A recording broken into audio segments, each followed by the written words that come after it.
Je suis ravi que vous puissiez me donner la parole pour parler de l'OPP.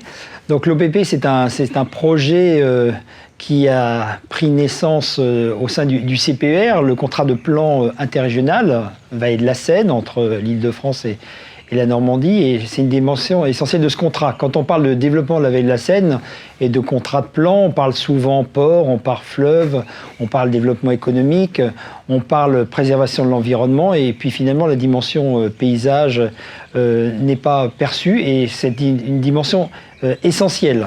D'abord parce que quand on parle de territoire de Vallée de la Seine, eh bien, on parle d'un objet complexe qui a été bâti par l'homme. La Vallée de la Seine, c'est un espace extrêmement anthropisé, donc anthropisé, façonné par l'homme. Et finalement, on peut se poser la question de ce qui fait sens, de ce qui fait unité, de ce qui fait bloc. C'est quoi la Vallée de la Seine ?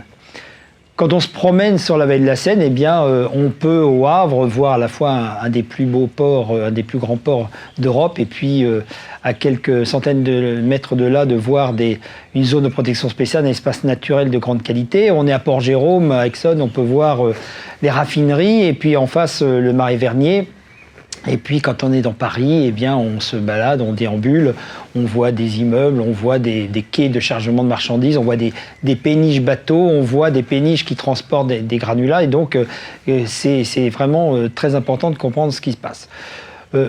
Moi, je trouve que les travaux qui ont été réalisés par l'OPP sont très importants. D'abord, ils permettent de figer, de connaître, de comprendre.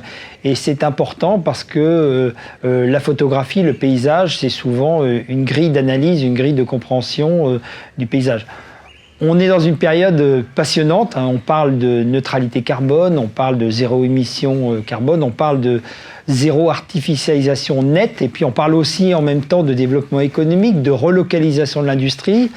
On sait que la Vallée de la Seine, c'est un des endroits où il y a un des territoires sur lesquels il y a plus d'emplois logistiques. C'est une des régions les plus industrielles. C'est aussi une des régions dans lesquelles il y a des merveilles architecturales et patrimoniales.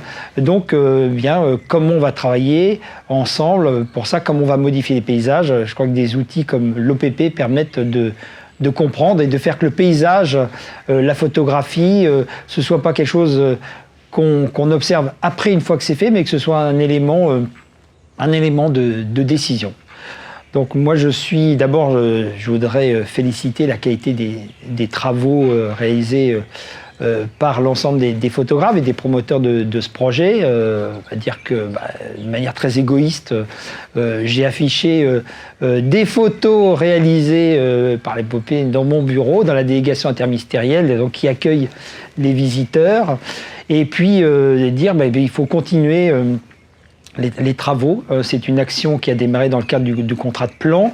Moi, j'espère continuer effectivement les discussions avec les régions, poursuivre et puis d'avancer sur ces projets, de pouvoir continuer à observer les paysages, à observer le patrimoine, comprendre, partager avec non seulement entre ceux qui animent ce contrat et les acteurs institutionnels, mais aussi partager avec les populations. C'est le sens des expositions qui vont se dérouler au mois de mai, durant quelques mois, qui vont permettre d'exposer en Île-de-France, en Normandie, des photos de notre belle Vallée de la Seine pour montrer ce que c'est que la Vallée de la Seine, ce qui distingue une boucle de la Vallée de la Seine d'une boucle sur un autre fleuve, ce qui distingue une implantation industrielle de la Vallée de la Seine d'une autre implantation industrielle, de ce qui fait sens, de ce qui permet de dire « j'appartiens à la Vallée de la Seine et je suis fier d'être dans ce territoire ».